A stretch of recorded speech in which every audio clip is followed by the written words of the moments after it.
Nadia Bonner, welcome to my channel AB Watercolor.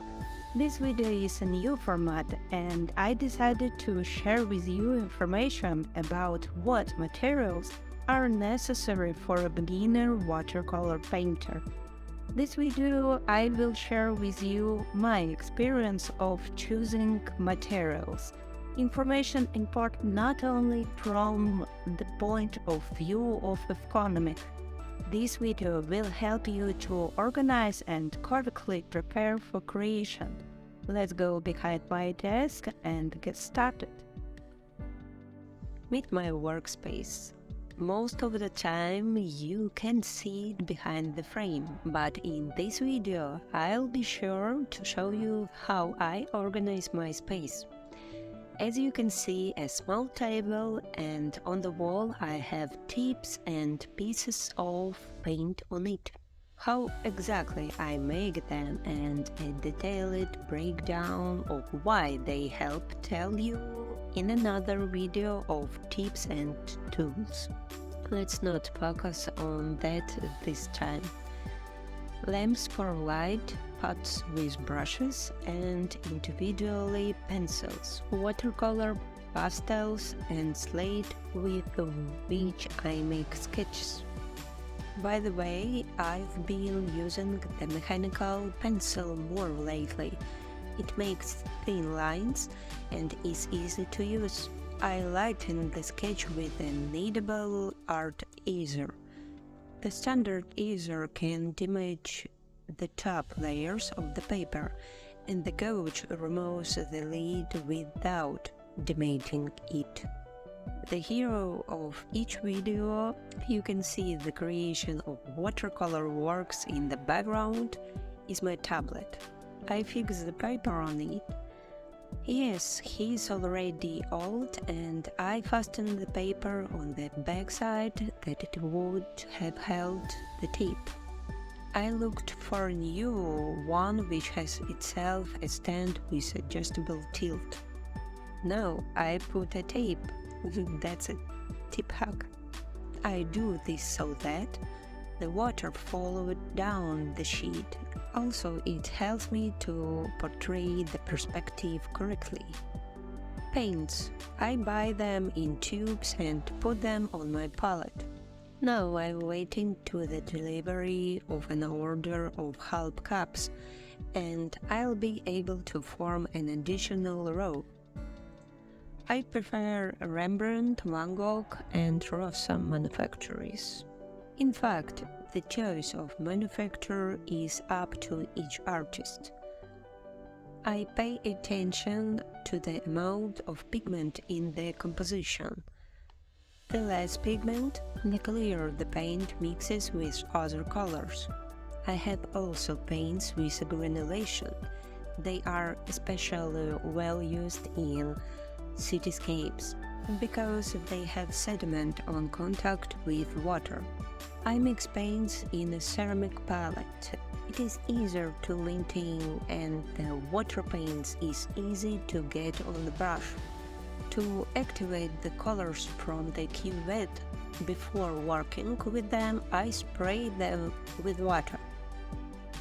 I wait 30 seconds and my paints pick up better on the brush.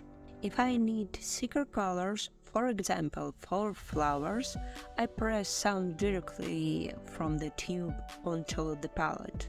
Paper towels for drying brushes are better to choose at least 3 layers. Brushes.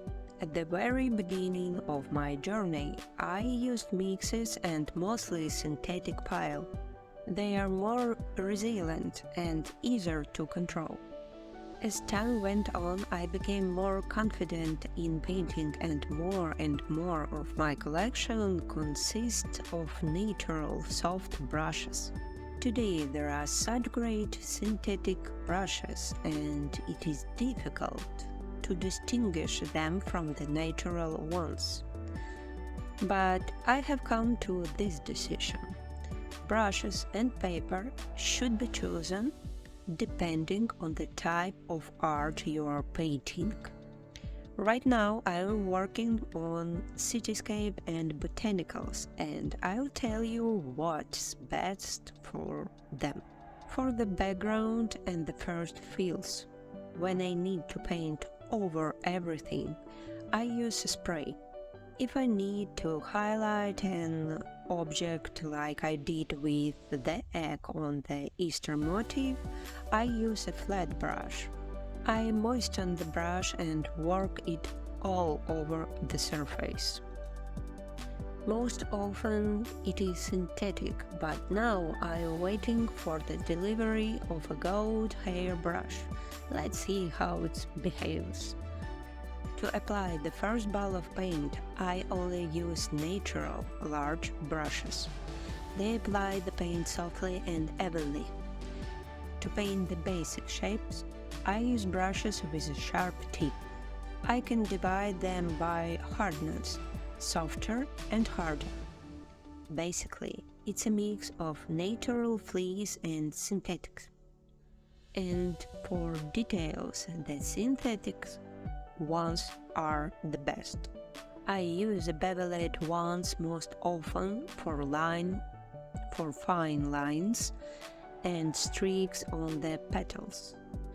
The conclusion is ideally to have a brush for water, a natural large brush for background fills, a mix for main work, and synthesis for details. Paper. As I said before, it also depends on what you are painting. If your work involves a lot of layers, you need 100% cotton. This type of paper holds moisture well and doesn't not deform. But pay attention to the grain. There are 3 kinds. The coarse grains is ideal for cityscapes. You can easily do textures on it with the brush. Medium grain I take for postcards, and small grain or satin is great for flowers and botany. I use cellulose for sketching sketches and working out sketches. Sketches. So it holds less water and the colors mostly stay on the top layer of paper. On the one hand, this is good because you can correct it. On the other hand, this is bad because no matter how we dry the previous layer of paint, the next layer of paint can delete the previous one. If you want a detailed video about the types and structure of watercolor paper, write a comment to me under the video. So, for today I have talked briefly about the main materials for beginners painters.